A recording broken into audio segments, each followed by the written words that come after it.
we butchered the end of that last part. And I'm going to go ahead and take full responsibility. Well, I came in, I tried to save you, and that said part 73. It was actually part 74. Yep, so sorry about that. And then I talked crap afterwards. I was like, good try, Red, good try, when I didn't even get the part right. But anyways, this is part 75 as I look down my paper to make sure it's correct. Hey, we got it right this time. Ocarina of Time 3D. It will go through the second part of Inside Ganon's Castle. And in this part, we're going to be taking on the light, fire, and water sections of Ganon's Castle, and I believe, and then we only have one more after that, if I'm not mistaken. Yeah, like I said in the last part, we're kind of just going clockwise around the main room. I like the idea of having a light section. Love it. Because we didn't have a light temple. Sorry, there was a light temple, but it wasn't a dungeon. Yeah, but it's Chamber of Sages, or you're in the light temple within the Chamber of Sages. What exactly is the light temple? Who knows? But, like I said, I mean, we do have a section, but it's a letdown. It really is. For one thing, it's simple. It is definitely. very. I mean, I think the whole sections are, all of them are easy. To be honest with you, like even though I knew I was doing like the first time, they weren't that difficult. No, and then this whole section has nothing to do with light. Like we use the lens of truth once or twice.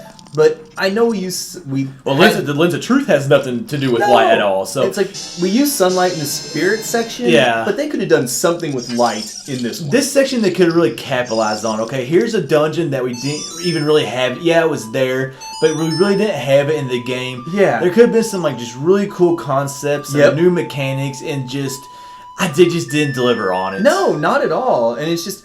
One thing I do kind of like, though, like playing Zelda's Lullaby in the light area seems appropriate. It does. If there's like a fake wall you'll actually see in the next room that is kind of a cool concept. Again, breaking out the, two rooms. I thought that was the next room too. I forgot we had it. We're trying to forget about all the silver rupee rooms that we've had to go through in the last couple parts because it's been numerous of them. Well, it doesn't help that we did this right after doing the Gerudo training ground where we had so many because I don't even think this is our last silver rupee puzzle of Ganon's It's nice. Castle. I think we got the water section. Oh yeah, no, the fourth section. The fourth section will have another one. That's right. Now, even though we don't need the rupees, I wish it kind of gave us 500 rupees just so we would feel like we're actually getting something out of it. Although in hindsight, we're not getting anything. No, because we're maxed out. But you know what I mean, dude. And how cool though does that wall look once we look at the lens of truth? Like the golden plates or tiles around the wall.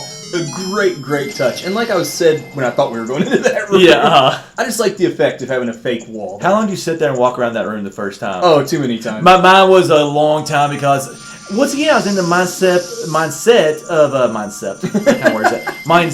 of like these particular dungeons. You have to use the item that you got in that dungeon. So for the light temple area, I was not even thinking about using the lens of truth. No, not at all. And I am just sitting here, like, just wandering around, like, where in the heck am I supposed to go? Like you're looking for, like, an eyeball switch to shoot with your bow. You're looking for enemies to kill to make something appear. Well, that's one thing that Zelda's taught me is, like, when I get stuck now in a place, I use every weapon. Yep. Like, every weapon I have, I use it and be like, well, it's got to be something that I have in inventory. Yep. Oh, speaking of and then I usually find out that I don't have the... Oh, well, here's another silver that's what I was about to that say, we actually forgot about. But I do love this section. It is made so much easier by using the hover boots. Agreed. Like, because that middle platform, if you're just wearing your regular boots, it'll sink. And it'll re-raise once you jump off, of course. Otherwise, you never finish it. Yeah. But wearing the hover boots just makes it so much easier. If you did finish it after a sink, you'd be a very talented Zelda player right there. But like you said, it makes it a lot easier. And you know, I was talking about this whole Ganon's Castle and not being very hard. I actually do remember the first time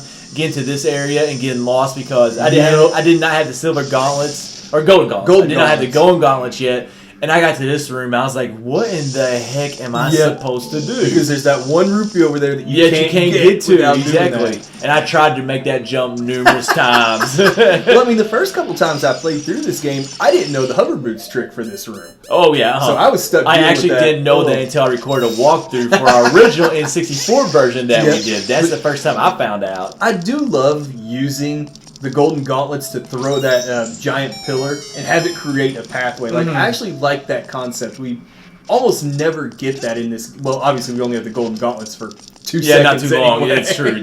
But it's a cool way of Ooh, that one about got me. I totally forgot about that. But I just like using that to create a new bridgeway. It's just a neat concept. You know, one thing that really makes me upset in Zelda games is that we don't get like a cool item, like like in the last dungeon of the game. Like the golden gauntlets, they're cool, they serve a purpose, but I always want like a really powerful item or something that is going to make you feel like a lot stronger. And like it seems in almost every Zelda game, we really don't get that item. And now I think about it, at the end of Zelda games, we actually get a lot of disappointing items in most cases. I feel like a lot of cases it's like a new tunic or mail. Yeah, like definitely. Link to the Past is like that. This one you get the golden gauntlets, kind of a tunic in the defensive upgrade. Exactly. Link to the Past. Oh, I already said Link to the Past. That was the tunic. What was I thinking of? Twilight Princess, you get, I guess, Palace of Twilight or Hyrule Castle. Yeah. You really get nothing in either one, though. I guess you get the sword, sun sword, or whatever. Yeah, whatever. Light sword or whatever they tell you they get. Well, actually, I don't think it's more powerful. I could be wrong.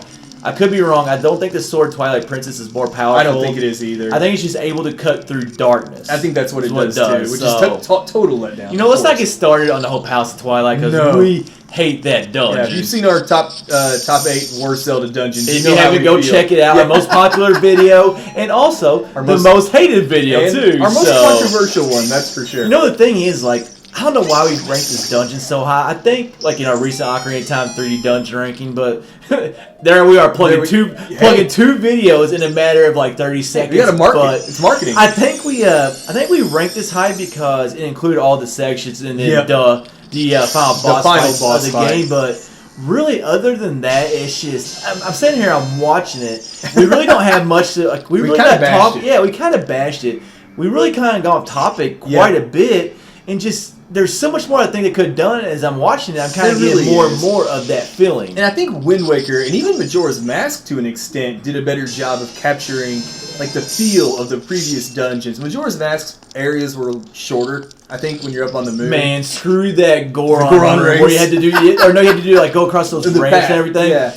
Dude, I'll tell you a little behind the scenes story. When I finished recording Majora's Mask, the N64 version, I was doing it on a Saturday night, and that's the only part I had left before the final fight. I'm a couple beers in. Only a couple. But, you know, I don't think this had anything to do with it. I must have tried that stupid Goron roll about 100 times. Oh, it was brutal. I mean, because, like, on the 3DS, it's a lot easier because just the controls are a lot easier on the 3DS, but with that Pro Classic controller or whatever it's called on the Wii, on the original Wii, like that thing is a pain, and my gosh, doing that Goron roll across those ramps was awful. But even like Majora's Mask, the moon sections, and Wind Waker, the sections of Ganon's castle, and that one, I thought they did a much better job of capturing the essence of the previous dungeons. This one, I know you kind of disagree. I hated coming in here and seeing ice. Well, I don't mind the ice. I do like the switch up because we really haven't had much of a switch up yet from what you thought you were going to get.